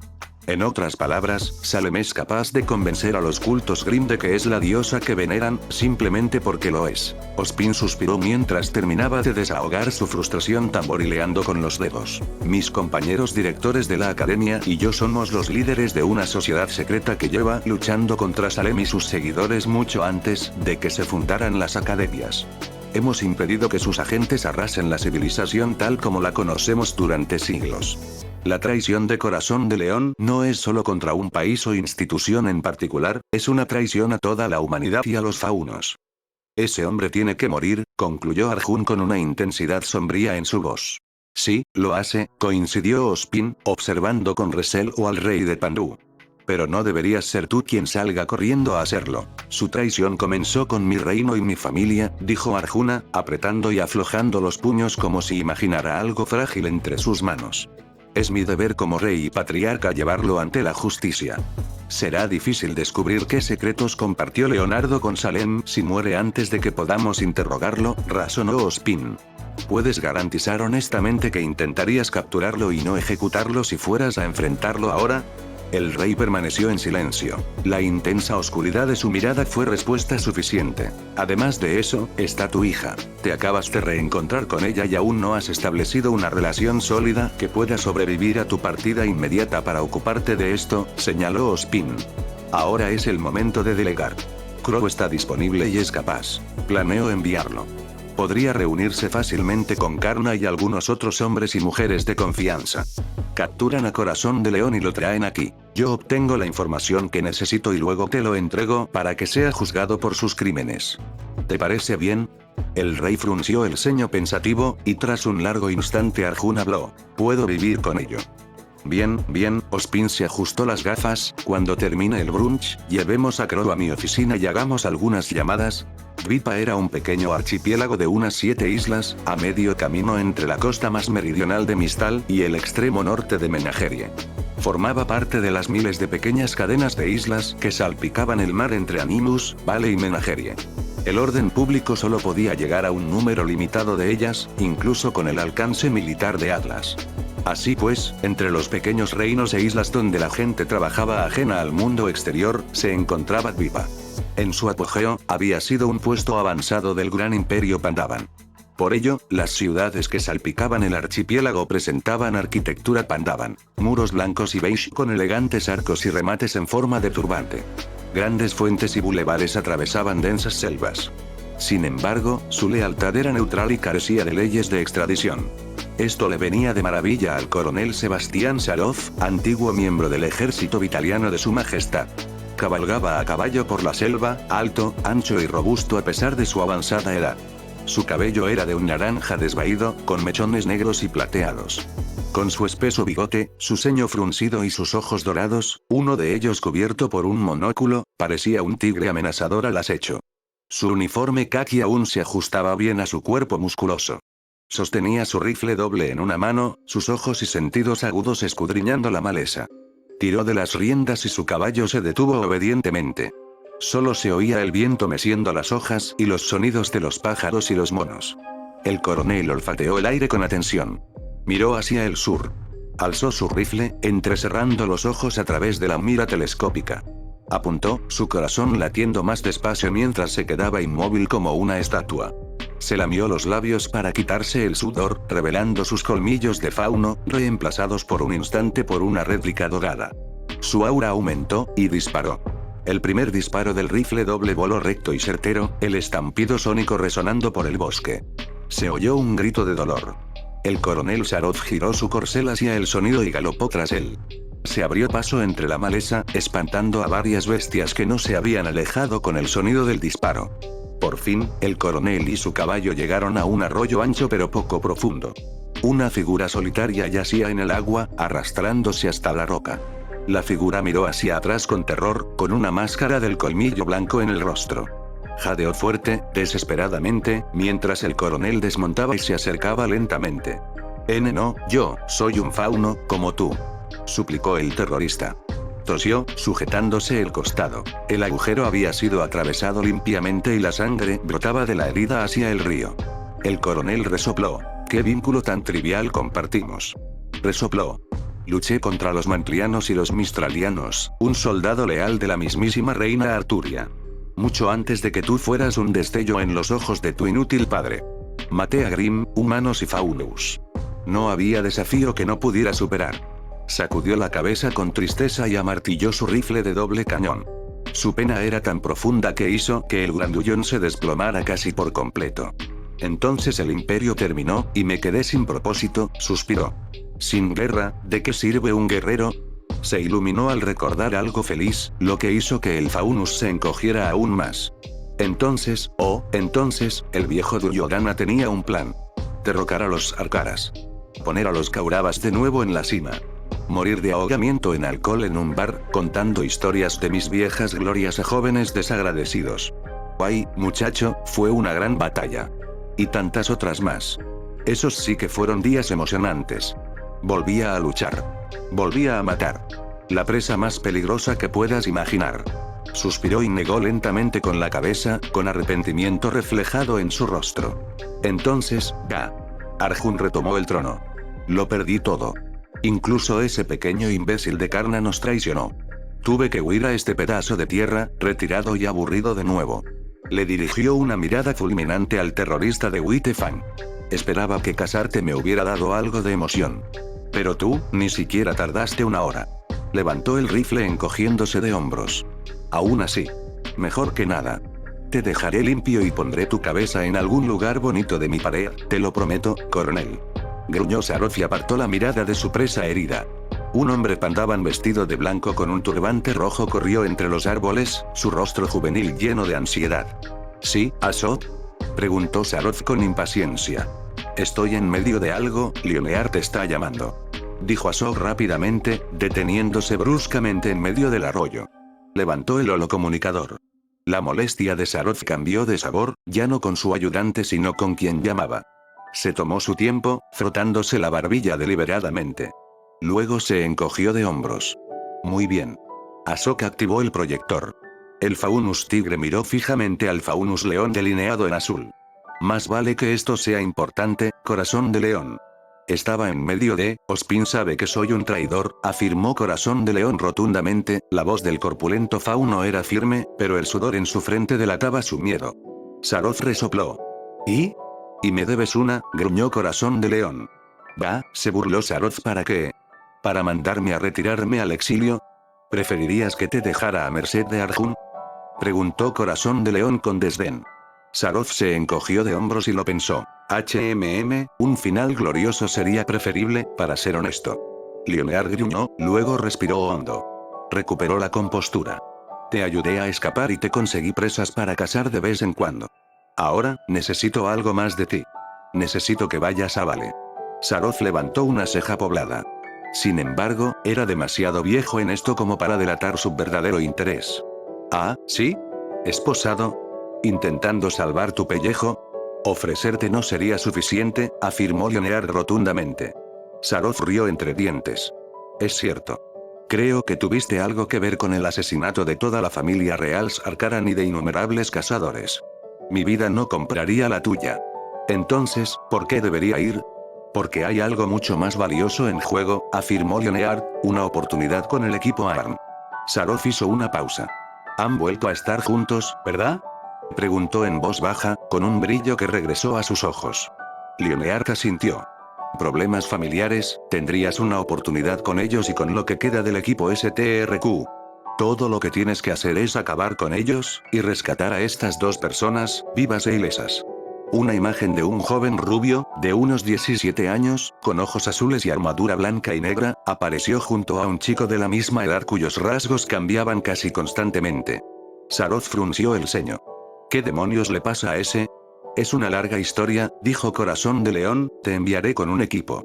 Serán difíciles de manejar, pero tengo plena confianza en que puedes hacerlo. Saroz tarareó. De acuerdo, estaba tentado. De hecho, muy tentador. Sin embargo, ¿y qué más obtendré si acepto esta pequeña expedición de casa tuya, Corazón de León? Mis servicios nunca han sido baratos. Si lo consigues, dijo Corazón de León, podrás ponerle precio. Saroz lo miró fijamente. Corazón de León ni siquiera pestañeó. ¿Hablas en serio? Muy en serio, afirmó Corazón de León. Saroz rió. Sacudió la cabeza y apoyó una mano en la cadera. Bueno, supongo que debería escucharte, desrió. Hablaremos más en mi mansión. De acuerdo, dijo Corazón de León, antes de que el holograma desapareciera. Saroz volvió a reír, casi saltando de alegría. Ja ja ja. Una buena cacería a la antigua. Ah, contra la presa más grande. De repente, todo pinta bien. El miembro del colmillo blanco tosió sangre. Saroz lo miró, sonriendo. Ah, sí, casi me olvido de ti. Parece que he cambiado de planes, hijo. Por fin tengo algo de entretenimiento de verdad. ¿Entonces, me vas a dejar ir? Preguntó esperanzado. Saroz extendió la mano. Asok sacó una escopeta. Saroz, aún sonriendo, tomó la escopeta y la apuntó al rostro del terrorista de Huitefang.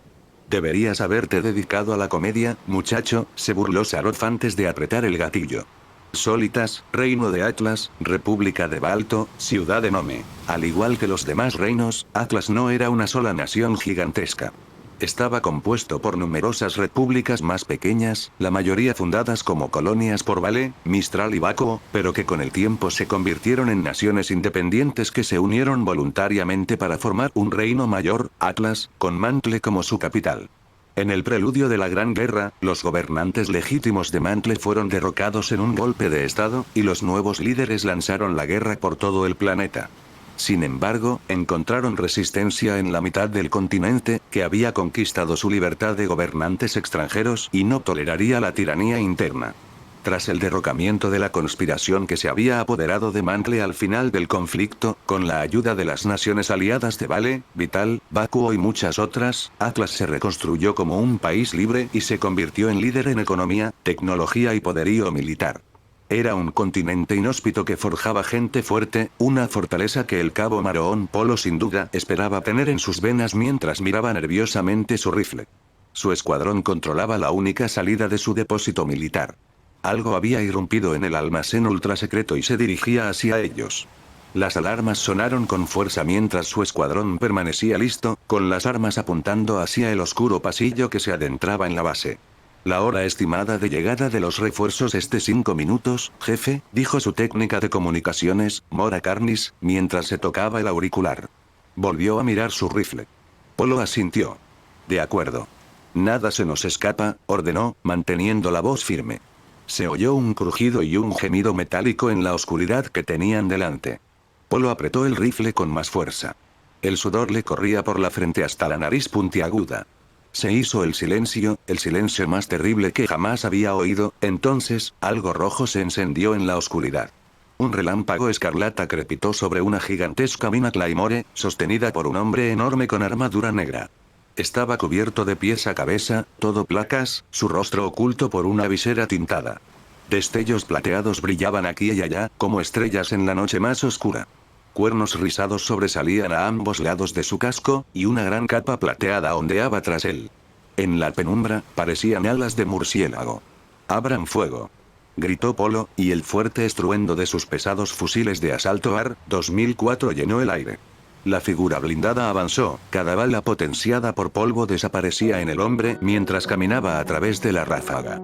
«Imposible», pensó Polo, «solo rebotan». «¿Cómo?». El hombre blindado levantó su espada y blandió. Una gran explosión de aura roja estalló, y el escuadrón salió disparado por los aires y se estrelló contra las paredes. El cabo Polo gimió, su aura rota. El caballero negro los atravesó. Polo intentó alcanzar al hombre, pero su armadura se expandió. Salió y estrelló a Polo contra la pared. La figura oscura blandió su espada y las llamas estallaron alrededor del almacén.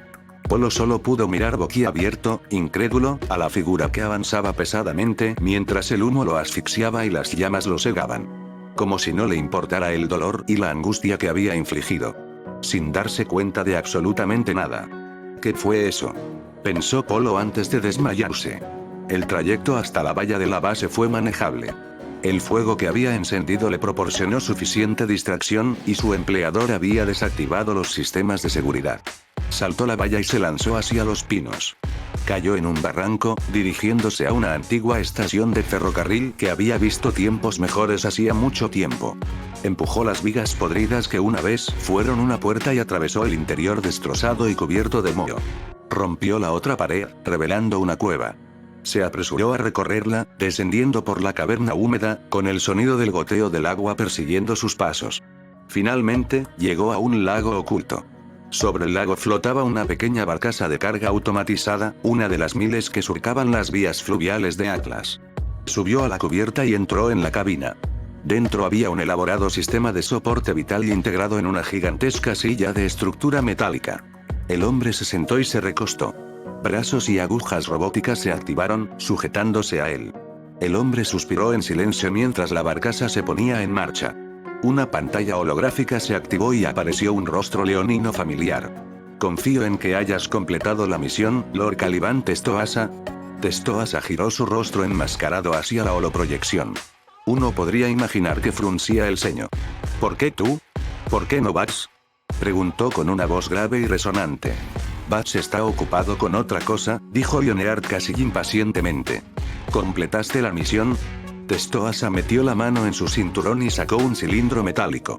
Lo dejó sobre una mesa en la estrecha cabina. Sí. El núcleo de nanobots ha sido recuperado, dijo Testoasa. Confío en que recibiré mi pago. Sí, y una recompensa aún mayor, dijo Leonard. Testoasa resopló, su respiración baja y mecánica. ¿Ser esclavo y recadero de Bats por más tiempo? ¡Qué maravilloso oír eso! Leonard frunció el ceño. Él es quien te sacó de tu castillo derrumbado. Él es quien te reconstruyó después de tu locura. Eso no me convierte en esclavo de ustedes, parásitos, espetó Testoasa. Soy un guerrero, un conde. 20 generaciones de mi familia fueron guerreros, caballeros de Hispania. Y ahora no tienes nada más que el título, replicó Corazón de León. Los puños de Testoasa se apretaron mientras su impasible visor miraba fijamente a Corazón de León. El director de Aven negó con la cabeza. Pero podrías recuperar lo que has perdido. Ya he oído eso antes, resopló Testoasa. Corazón de León cambió a una imagen. Una imagen que Testoasa miró con una intensidad aterradora. Mostraba a 4 personas, mayores de lo que recordaba, pero demasiado familiar. El equipo ARM se ha convertido en un problema para mi empleador, declaró Leonard, un problema tan grave que necesitaremos mucha fuerza para acabar con ellos. Creo que usted tiene algún interés personal en esto. La mente de Caliban retrocedió a un pasado doloroso. Había sido joven y apuesto. Un gran conde y heredero guerrero de una noble dinastía. Lo tenía todo, excepto una mujer a la que deseaba, Isabel Ark. Ella tenía inteligencia, belleza y talentos que le habrían permitido ascender a la cima de la aristocracia de Hispania. Tal vez convertirse en su consejero, y luego gobernar todo Vacuo. Había usado las antiguas artes para intentar hechizarla, su encanto natural. Pero ella seguía insistiendo con ese patán. Él no lo iba a permitir. Encontró una manera de que aceptara casarse con él, el chantaje. Había usado las antiguas lecciones de medicina y alquimia de su madre para hacer adictos a los habitantes del pueblo a la antigua poción. Sin ella, morirían. La había ido reduciendo lentamente, la dosis hacía que pareciera una plaga. Le dijo a Isabel que si no cooperaba, vertería la poción en el suministro general de agua. Engancharía a todos en la provincia. Si se casaba con él, podría ayudarlo a refinarla, para que pudieran gobernar juntos. Ella obedeció. Les había dicho a sus amigos a la cara que los había abandonado por él y que no quería volver a verlos jamás. Arjun, el príncipe exiliado, y su pequeña criada, parecían convencidos. Pero no el imbécil. Se negaba obstinadamente. Había arrojado al idiota desde una torre al río y había ahuyentado a los demás con sus tropas. Isabel era suya. Toda suya. Le había puesto un collar explosivo alrededor del cuello, por si acaso. Pero confiaba en que al final la convencería. Pero entonces el equipo STRQ intervino. Ayudaron al imbécil, a Arjun y a la criada a entrar en su castillo. Derrotaron a todos sus hombres. Liberaron a Isabel, quien procedió a luchar contra él. Había usado su poderoso semblanza y absorbido toda su energía para volverse más fuerte y resistente que el acero más robusto. Su resistencia era insuperable. Luchó contra ese idiota rubio hasta que su castillo estaba en llamas y derrumbándose a su alrededor. Había jurado que su muerte sería la peor de todas. Sin embargo, el idiota lo había derrotado. Nick le había cortado un brazo y las piernas, arrojándolo a las profundidades de su castillo en ruinas. Él y todos los demás habían escapado, y lo dejaron por muerto bajo miles de toneladas de escombros. Solo su semblanza lo había mantenido con vida, hasta que Bats lo encontró, lo transformó en esto. Testoa apretó los puños.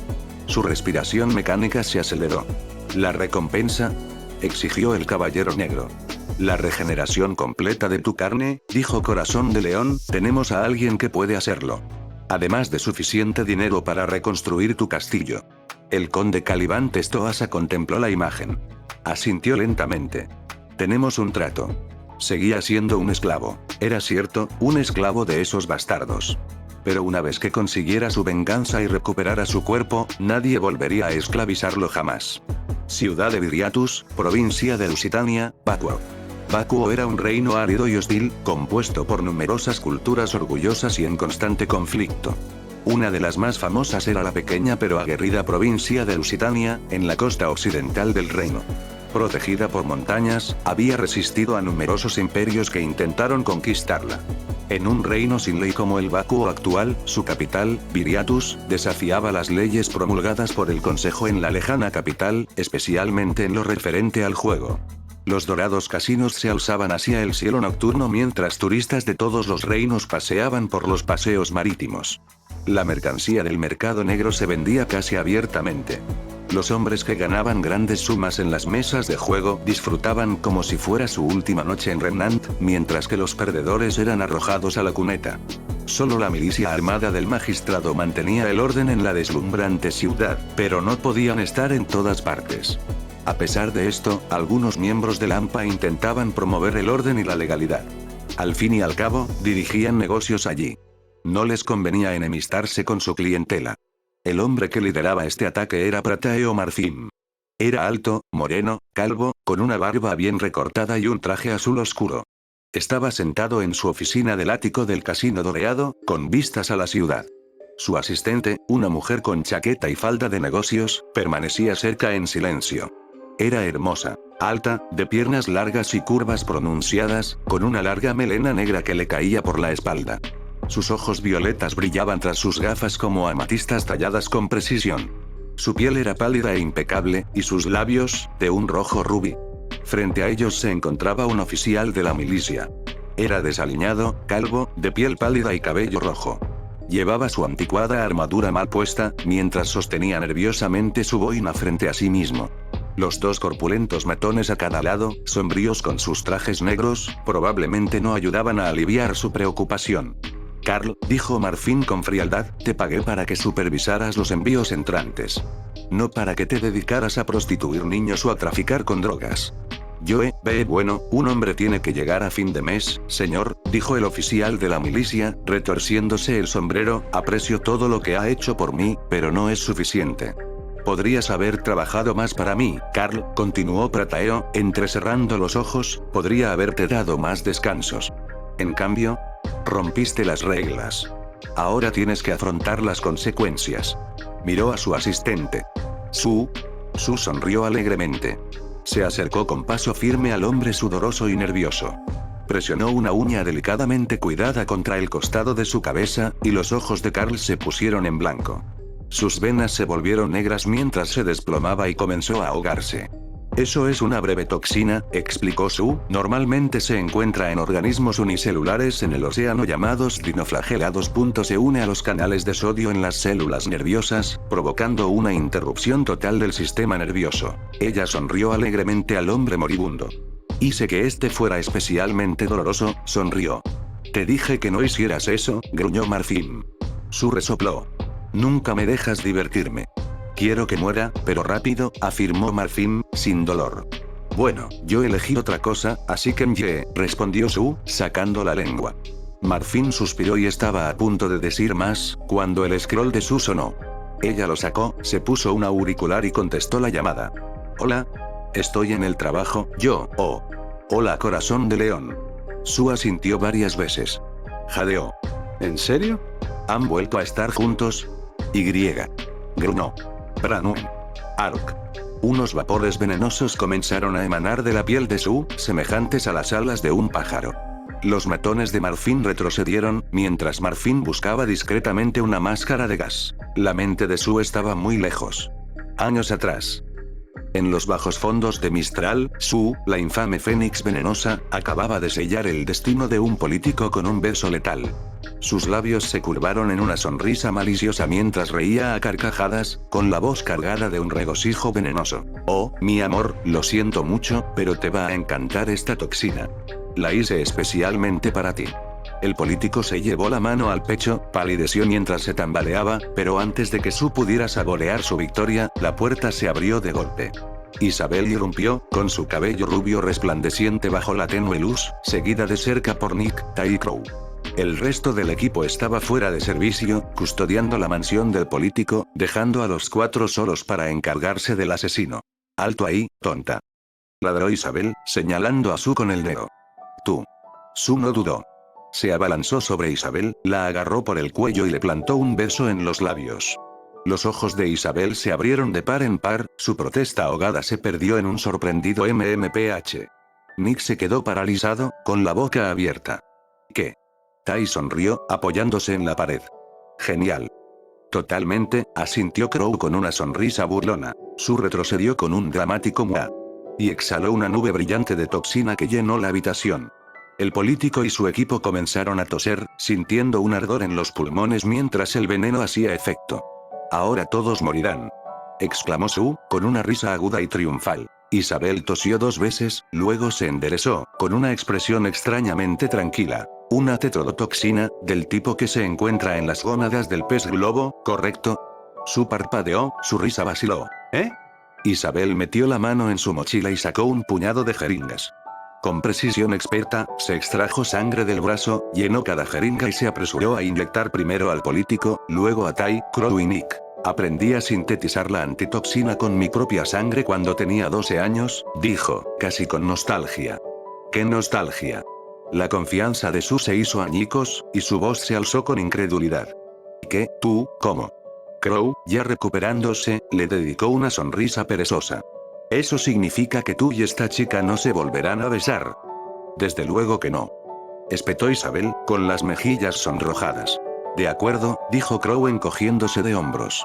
Movió la muñeca y, con un solo golpe de su espada, lanzó a Su por los aires a través de la ventana abierta. Cayó al suelo con un chapoteo, aterrizando en un barril de lluvia que se volcó y rodó desde el tejado. El barril se estrelló contra una cuba de petróleo, empapando a Su con crudo negro y resbaladizo. Se revolvió, resbalando y deslizándose por otro tejado, solo para caer directamente en una fábrica de almohadas. Las plumas estallaron a su alrededor mientras aterrizaba hecha un montón esponjoso, gritando de furia. Tambaleándose, cubierta de plumón, tropezó con un festival callejero, justo en el camino de un tragafuegos. Su llamarada la alcanzó, empapada en aceite, y Su se elevó como una antorcha, gritando mientras corría hacia el canal más cercano. Se zambulló, solo para ser atropellada al instante por una lancha motora a toda velocidad, y sus gritos se desvanecieron en un gorgoteo húmedo. Crow se asomó por la ventana, sacudiéndose las manos. Llevo toda la semana guardándolo. Tai silbó, impresionado. Lindo. Isabel, desviando la mirada, se volvió hacia Nick, que había permanecido en silencio todo el tiempo, mirando fijamente el caos con la mirada perdida. Nick. ¿Estás bien? No has dicho ni una palabra. Nick parpadeó, con la voz distante, como si acabara de ver las estrellas por primera vez. Las chicas pueden besarse entre sí. Isabel suspiró, pellizcándose el puente de la nariz. Sí, Nick, sí pueden. Genial, dijo Nick, con una sonrisa tonta que se extendió por su rostro. El rostro de Isabel se puso rojo como un tomate y le dio un puñetazo en la cara. Estúpido. Un momento después, el recuerdo se desvaneció y Su sonrió, aunque seguía siendo terriblemente cruel. Claro que los mataré. No te preocupes por nada. Solo haz el depósito en el lugar de siempre, cariño. De acuerdo. Te amo. Su terminó la llamada y se volvió hacia su jefe. Hizo una reverencia profunda al estilo Fujin. Disculpe, jefe, pero tengo algunos asuntos personales que atender, dijo. Marfin hizo una mueca. Arky Branwen. Su asintió como una niña entusiasmada. Oh, ¿Sí? por fin tengo la oportunidad de asesinarlos. Sus pupilas se contrajeron y su sonrisa brilló como dagas en la oficina bien iluminada. Los matones se encogieron de terror detrás del moribundo Carl. Marfin, imperturbable, asintió lentamente. ¿Cuánto tiempo estarás fuera? Oh, unas pocas semanas. Solicitaré el permiso y todo estará en orden. Las listas de contactos y tu agenda están listas para el próximo mes. No te preocupes, jefe. Volveré. Su rió entre dientes. Y tendré algunas cabezas nuevas para mi vitrina. Eso es genial, dijo Marfin asintiendo. Nos vemos pronto. De acuerdo. Te quiero, jefe. Se acercó a Marfin con paso ligero y le dio un beso en la mejilla. Luego se dio la vuelta y saltó por la ventana, rompiendo el cristal con un grito salvaje e infantil. Marfin y sus secuaces la miraron fijamente. Jefe. Marfin suspiró y se frotó la frente. No voy a ponerme delante del fénix venenoso cuando quiere matar a alguien. Hizo una pausa. Además, estaría perdido sin mi secretaria favorita. Argus, Confederación Helénica, Mistral. Argus era una de las ciudades habitadas de forma continua más antiguas de Remnant. Había sido construida sobre las ruinas de alguna metrópolis antes del gran desastre lunar y, desde entonces, había alcanzado cotas cada vez mayores. En un tiempo, su imperio, bajo el mando de Ixander el Increíble, se extendía por todo Animus y hasta los confines septentrionales de Sanus. Cuando Ixander murió, su imperio se fragmentó en facciones enfrentadas y luego en naciones en guerra, pero la influencia cultural de aquellos poderosos imperios aún perduraba. Allí, en los pantanos a las afueras de la ciudad, se alzaba un templo abandonado a la diosa Atenea. Estatuas de mármol desgastadas se erguían bajo glorietas y arcos de piedra en ruinas, testimonio silencioso de tiempos antiguos, mientras el musgo, la hiedra y la hierba luchaban por reclamarlo. La propia diosa permanecía en silencioso reposo en el centro del pequeño templo, aún hermosa a pesar de los siglos de abandono, firme en piedra y algunos fragmentos de bronce verdoso. Las aguas cerca del complejo del templo se agitaron y espumaron, antes de que un hombre corpulento emergiera de ellas. Se subió a las baldosas rotas y cubiertas de hierba del camino y se irguió bajo la luz de la luna. Su sonrisa brillaba a la luz de la luna, sus dientes afilados como cuchillos. Era alto, casi 2,5 metros. Su larga cola reptiliana se agitaba, gotas de agua seguían cayendo de sus escamas. Estaba desnudo de cintura para arriba, mostrando anchos músculos con escamas verdes que los cubrían. Tenía garras afiladas en sus pies descalzos y dedos largos. Era calvo, y sus ojos brillaban con un rojo cruel mientras se acercaba sigilosamente al senador principal del pequeño templo. Se sacudió los pantalones negros, deshaciéndose de algunas algas sueltas. ¿Me echaste de menos, nena? El hombre fauno rió entre dientes, dándole una palmada en el trasero a la diosa. Caminó hacia su campamento, un nido de telas y ropa ensangrentada. Apestaba, pero era un ramo fragante para sus sentidos. Se sentó y comenzó a roer un fémur. Entonces su pergamino emitió un pitido. Gruñó y cogió el teléfono. Miró el identificador de llamadas y puso los ojos en blanco. Aún así, contestó. ¿Qué quieres, mierda de gato? Gruñó. Leonard lo fulminó con la mirada. Esa no es manera de tratar al hombre que te salvó la vida, Tan se burló. Yo era un príncipe. Un señor del submundo de Mistral, ahora estoy aquí fuera. Un nómada y un exiliado. Elegiste intentar apoderarte del colmillo blanco y perdiste, afirmó Leonard con gravedad, yo no hice que Sienna Khan casi te matara. Tan resopló y se frotó el pecho.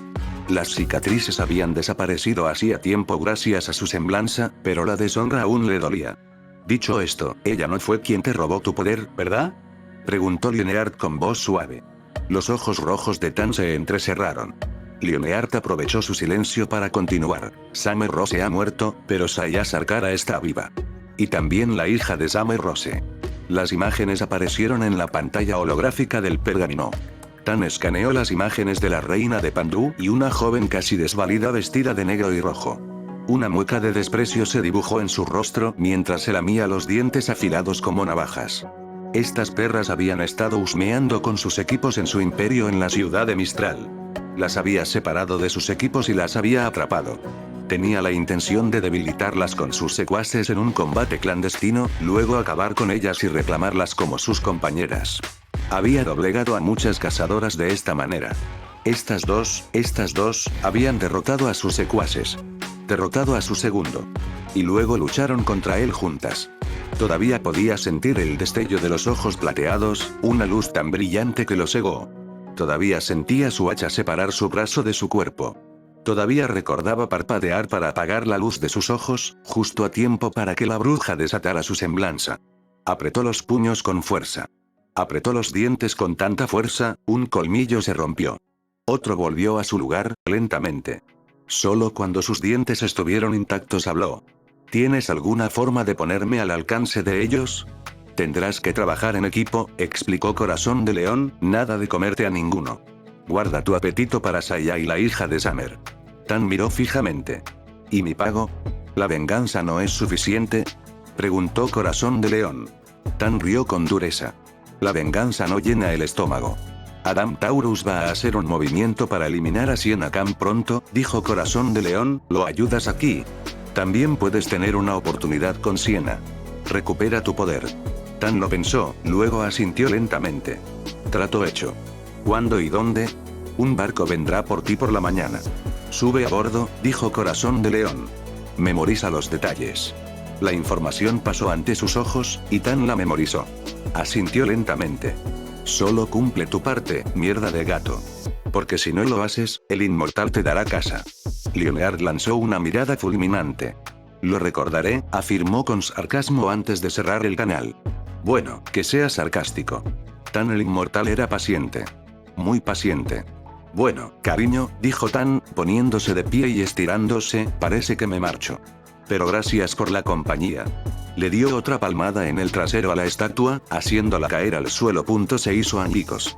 Tan soltó una carcajada. Esperemos que la hija de la querida Summer y la reina sean de carácter más fuerte. De lo contrario, no será nada divertido. Notas. El coronel Sebastián Saroz está basado en el coronel Sebastián Moran, un socio de Moriarty en Sherlock Holmes, que era un oficial del ejército británico y cazador de tigres, y en el general Saroz del juego más peligroso, un aristócrata ruso y cazador de caza mayor que caza personas en su isla privada. Azog recibe su nombre del becario indio de Dilberts. El nombre de Caliban Testoasa significa tortuga negra. Caliban significa negro o oscuridad en romaní, y Testoasa significa tortuga en rumano. Su habilidad, refuerzo, le permite absorber energía cinética y fortalecer su cuerpo hasta el punto de ser casi invulnerable a los ataques físicos.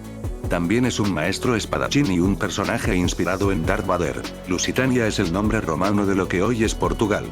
Viriato es el nombre de un famoso líder tribal de la zona que resistió la ocupación romana de la región. Su es un apellido chino que significa vermellón.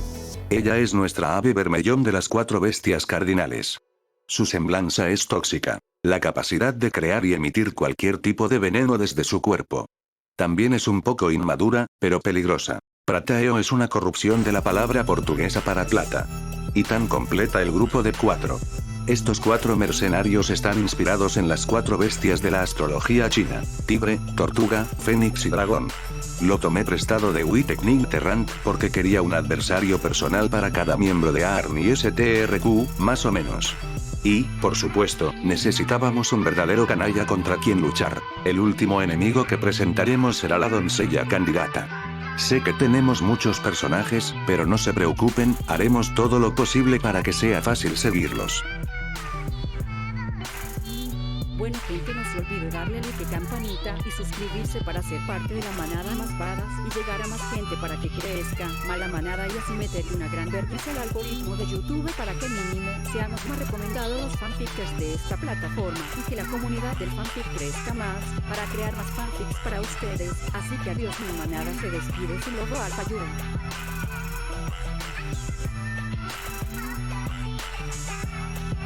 Tomen agua.